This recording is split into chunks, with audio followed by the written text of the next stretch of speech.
After a relatively short period of some really quite odd behaviour, Paul, my husband, was diagnosed with dementia. Initially he was misdiagnosed with Alzheimer's, but eventually he was correctly diagnosed with frontal temporal behavioural variant dementia. When you find out that somebody you love or you know has got dementia, it is really, really scary. But straight after that, you just get this huge mixture of emotions coming in.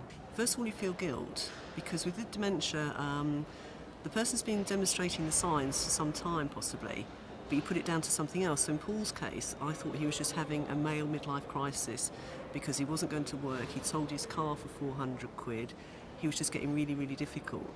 But when the day in which we actually started the process of diagnosis and they said, okay, there's all this atrophy in his brain, my first feeling was just sheer guilt because I'd been such a cow, because he'd been horrible. And then I felt incredibly sad and angry because essentially my marriage had gone. And I didn't have the chance to make it better from that point on because he was already not reachable. It was that quick. So I had the guilt, I had the anger, I had the sadness. And I think in order to survive, I think the anger came to the fore because then I had to start fighting for Paul to get him what he needed. And at the same time, you've got this person that you love that, I mean, we've been married for 30 odd years, not able to speak for themselves. We had a team of 5 carers supporting Paul at home, and they did brilliantly. He managed to keep accessing the community, but there came a point where his behaviours weren't manageable within the community and they weren't manageable at home. And I guess the decision was made for me that I could no longer support him at home, which then led us to trying to find a suitable place for him, and there were only 2 in the country, one in Peterborough and one in Manchester, so he's in a specialist placement in Peterborough at the moment.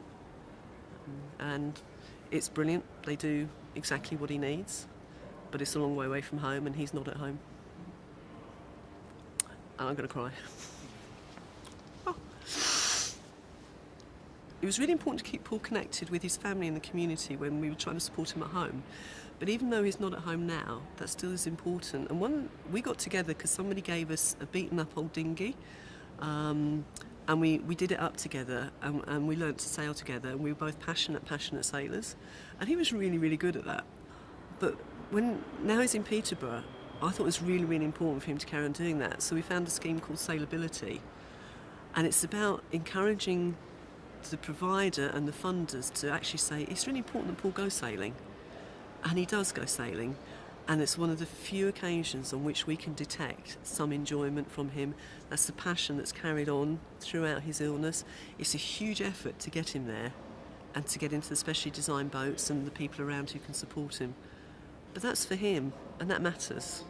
We have a therapy dog at home who's our chocolate Labrador pet, Sam. And I always take Sam up when I visit Paul. And the unit are very welcoming him, and the general process is I let go of the lead when he goes in and he goes round, but first of all he goes to find Paul, and Paul would always stroke him. But the last time I took Sam up there, he went to find Paul and Paul didn't respond. And therapy dogs are really quite intuitive, and to have a chocolate Labrador turn around to look at you to say, what's going on? It just coalesced every single feeling about how dementia has taken away from Paul so much that he had. And the impact that has.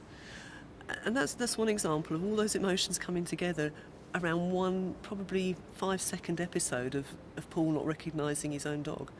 And it reinforces for me the fact that the decision to, should I continue to take the therapy dog up there, as other decisions, should the grandchildren continue to go, because at what point do we want them to have a negative memory of their granddad, and all these decisions that they come back onto me, whereas they would have been shared. And the dementia's taken Paul's participation in any of this totally and utterly away, and that's why it just goes into absolutely every aspect of your life. It burrows down into things you don't even realise, be it practical stuff, emotional stuff. It's just there through everything.